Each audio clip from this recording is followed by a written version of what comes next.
Howdy guys, welcome back to part 2 where we are going to finish off this image doing some dodging and burning and a few final finishing touches. Before I get to that, there is one more thing I do want to fix, and that's going to be these flyaways right here. So there's a few ways to do that. I think what I'm going to do is I'm going to make a new layer. We're going to just call this hair, I guess. And I think the easiest way to do this is going to be a two-step process. Is first I want to basically erase these hairs, and then I'm going to draw in a few extra hairs to make it look a bit more natural. So the best way to do this, I think, because this is kind of a complex background, is using the clone stamp tool. I am going to sample from somewhere, let's say over here. Click there. And I've got the brush here, and what I'm going to try to do is line it up as best I can. So like that maybe. Click down, and now I can just paint. Now this really works because across the image it's pretty even.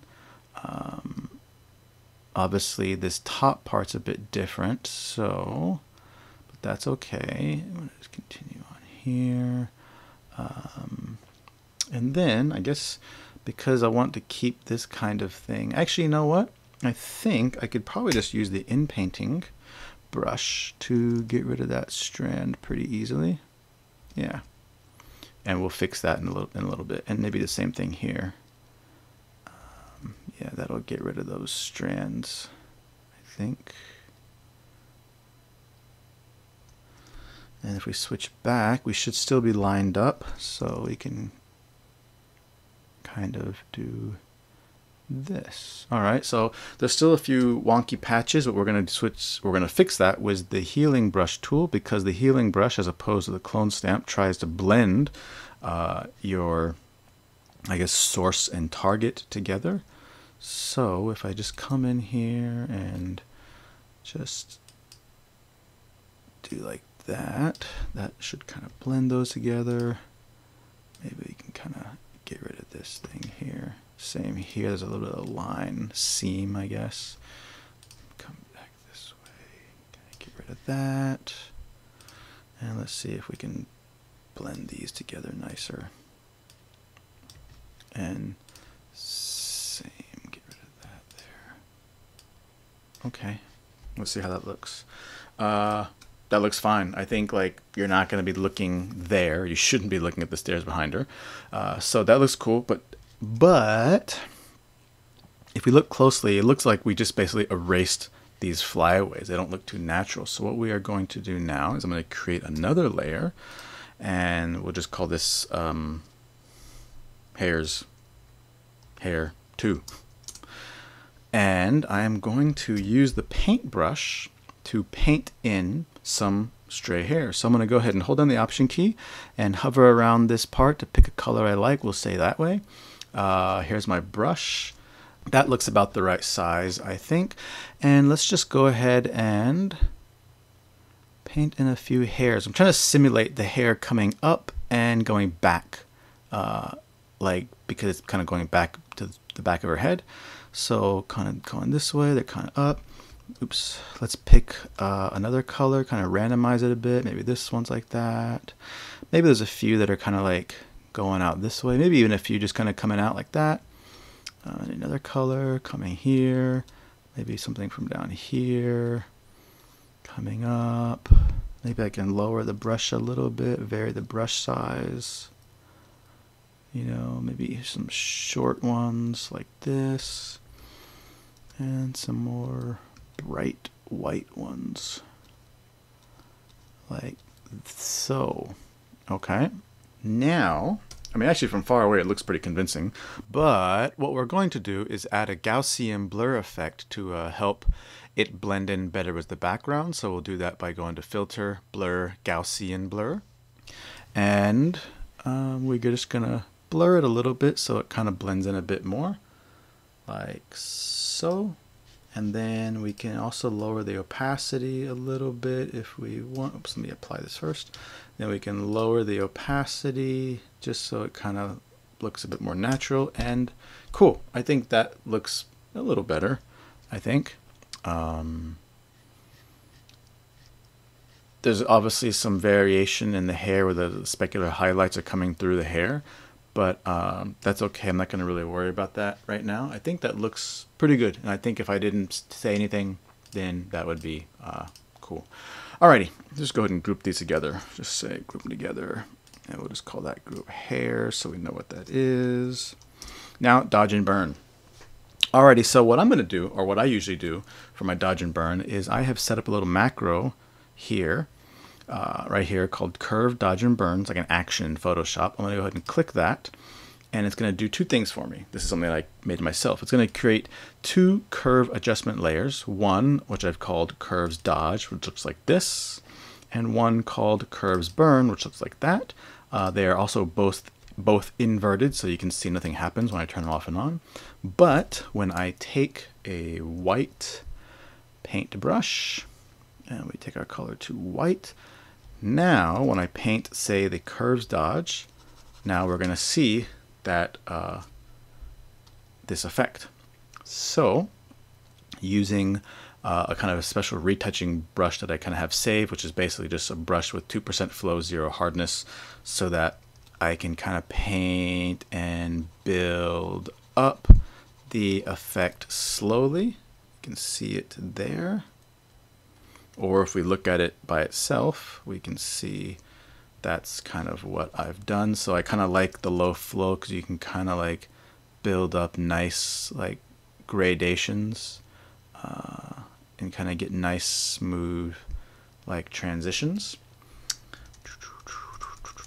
Okay, so what do we want to dodge and burn? So obviously the way a 2D image looks 3D is with light and shadow. So by adjusting the shadow and the highlights, we can almost redefine the features of her face, but we don't want to do that. So what we want to do is just kind of accentuate the parts where there's already highlights, like we look forehead, bridge of the nose, these kind of cheekbones, chin, collarbone, maybe add some highlight here in the arm and the lips and maybe the hair a little bit. And then we want to burn, make darker, just the parts where the shadows are. So let's just go ahead and do that. I think it's easier to see. So with the dodge tool, I'm going to first brighten up the eyes a little bit. I might make a separate layer for the eyes to maybe change the color a little bit just for fun, but we're going to just do that. And it's pretty subtle. So do a little more like so. Okay. Now let's just do a little. I think the bridge of her nose is already pretty bright, so I'm not going to really do that too much.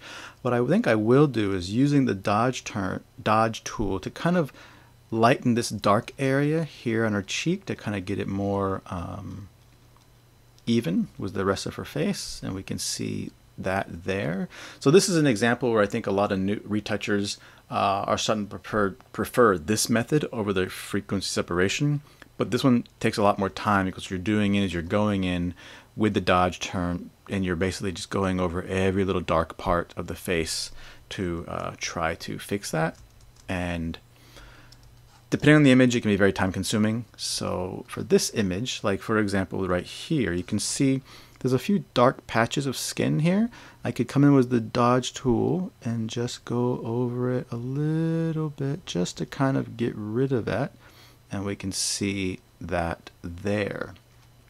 But I prefer using the dodge tool and burn when I'm doing bigger things. So let's just add a little bit of highlights on her cheek here. Maybe this one. Right across the lips. Get the lips a little bit more of a shine. On her chin.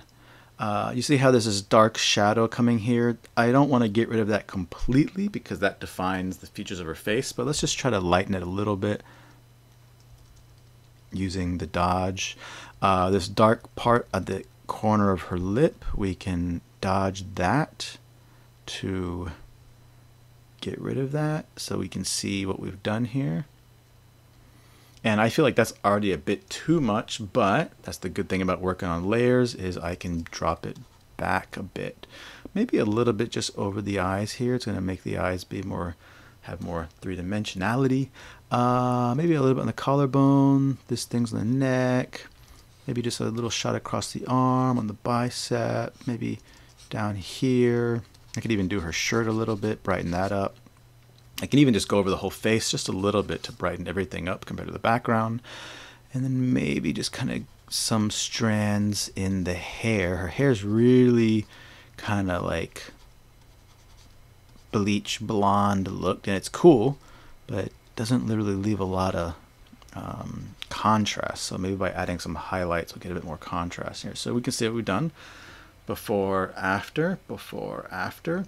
The good thing was working with this layer, and because the Affinity Photo already has built-in masks on its adjustment layers, I can just switch to a black brush. And if I feel like, okay, that cheek part was a little harsh, I just use the black brush to kind of paint it back in a little more. Just like that. Make it, all right, there you go. Okay, that looks all right. And maybe let's just drop it down a bit. Let's drop it down to like 80%, so it's just not super harsh. Cool. Let's move to the dodge. Let's switch back to our white brush. One thing I like to do with the burn. One thing I like to do is burning is I like to do a little burn just around the edge of the face, because what that's going to do is that's going to make the face look a bit smaller, and it's going to draw your attention more to the center of the face, and it's going to help define her jawline, and that just looks more, I think it looks a bit more flattering. So you can see before, after. Okay, and maybe just a little bit on the sides of the nose, just to kind of give her nose a bit more definition. I also like to burn the eyebrows to make them a little bit darker. I also like to come in here and almost do like a fake eyeliner. So I'll come in and dodge just underneath the eyes and maybe just above the eyelids here, because it's going to kind of help the eyes pop a little more, and it kind of gives that little bit of like an eyeliner effect. We can see if we can see it here. So before and after, might need to do a little more. Really kind of color it in here. And like I said, don't worry about going too far with this. If we're working on a separate layer, you can always dial it back. You can switch to a black brush and erase it. And so you can see there, just add a little more like mysteriousness to her eyes. But I think this one's a little too much. So switching back to a black brush, I'm just going to go over and kind of lessen the effect. If I want to see how much I've actually done, you can see, okay, this is actually much more intense than the other side. Using the black brush to kind of bring it down. Maybe that's a bit too intense. There. Okay, there we go. All right, maybe we can also do a little bit on the, just around the lips, like so. Kind of give it a bit more definition, and like this. And you can see there's some kind of like light spots underneath her lip. We're gonna just use the dodge to kind of darken even this whole area here. Just gonna darken that to make it a bit more even. There's some spots where it's like the lipstick is a mist. I'm gonna just see if I can, maybe I'll do that with a separate lipstick layer. Do here like this. Okay, and so sometimes, like, you know, like I said, we're gonna be on Instagram, you're not gonna see any of this detail, but when I'm now this close, I might want to say, okay, you know what, let's go back to our high frequency layer, and using the in-painting brush, just get rid of a lot of these little like pores, or maybe these little tiny little like hairs if we want. And this is just more for my like completionism. It's like I want to get rid of this, where I know no one's ever going to see this, but I feel like when I'm working this close, I might as well like get rid of a few of these little things. Maybe some of these like brightly colored pores around the lip, like so. Yeah, but no one's gonna be. I mean, when you're looking at it like that, you're not gonna see that, especially on Instagram. You're not gonna see it. All right, so let's look at what we've done here. I can see there's still some dark around that lip that I want to fix. So going back to my paintbrush, let's just add some more dodge to there to kind of fix that corner of the lip, and maybe even bring that down a bit more, 70%, so it's not so intense. And dodge. Let's actually group these together. Usually I like to group them together, so we're going to group those together. We'll call that dodge and burn, DMB. Then I can click them both on and off and see what I've done. So you can see just by adding that burn around the face, I've really kind of made her face look a bit smaller, just especially if you look here in the jaw area. Like the face just looks a bit smaller. It looks like it's more three-dimensional. It's coming out, and that's what we want. That's what we want. Boom, that looks pretty good to me. So dodge and burn is done. Frequency separation is done. Now let's look at some tiny little details. For example, her eyebrows look fine. They look perfectly fine to me. But what I think I might do just for fun and for this video is give her a few more, especially around here, to fill in some more of those eyebrows. So using a paintbrush, I'm going to select one of these brown colors. I'm going to make my brush really small. Let's see. Oh, let's bring the flow up to 100. Okay, that's not small enough. Maybe smaller. Maybe something like that. Okay. And kind of just like what we did with the hair, I'm going to draw on a few eyebrows. Eyebrows. Maybe pick a different color once in a while. Mix it up. Just grab a few, you know, sometimes you can do a few stray ones because eyebrows kind of naturally go off in different directions. Get a few different like that. Yeah, I mean, just something that you think looks kind of natural. We'll do the same thing over here. Maybe some dark color. It's dark here. And just giving it a bit more fullness. Okay, I'm going to do this kind of quick. Just like that. All right. And so just like what we did with the hair, we are going to do a Gaussian blur to this. There we go. And you can see we just want to do it a little bit. Our pixels are already so small. It's really like, I mean, 1.1 or 0.2 is probably enough. We apply that and it's very subtle, but it just, I think it gives more shape to the eyebrows, and it's something that took 2 minutes to do. So we can call this eyebrows. Alrighty. Okie dokie. So some other things that I want to fix. I notice here that this part of her lip kind of comes down, or maybe it's like the makeup. I want to just fix that.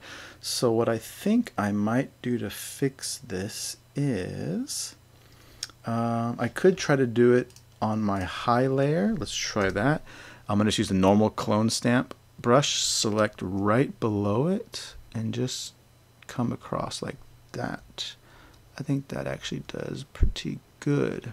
Same thing here, is a little bit of a dark spot here.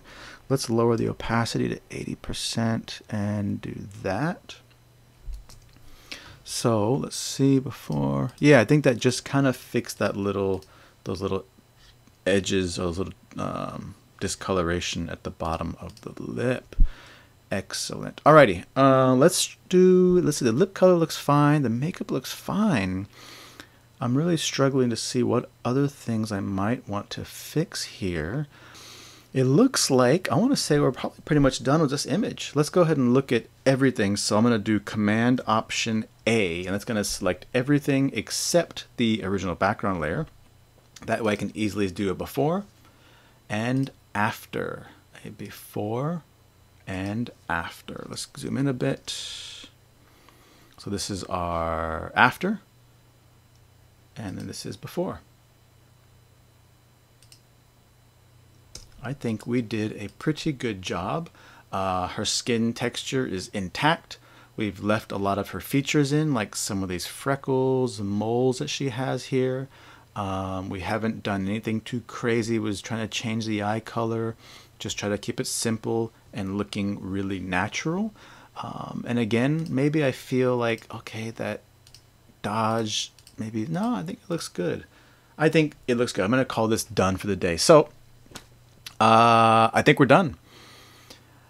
that is going to be it. So I hope you guys enjoyed this video. I'm probably going to be doing a few of these with different images each time. So please feel free to leave some feedback, what you liked, didn't like. This is my first one, so I'd love to hear what you guys think about it. And maybe in the next video, I will see you guys then. All right. Thanks a lot. Thanks for watching.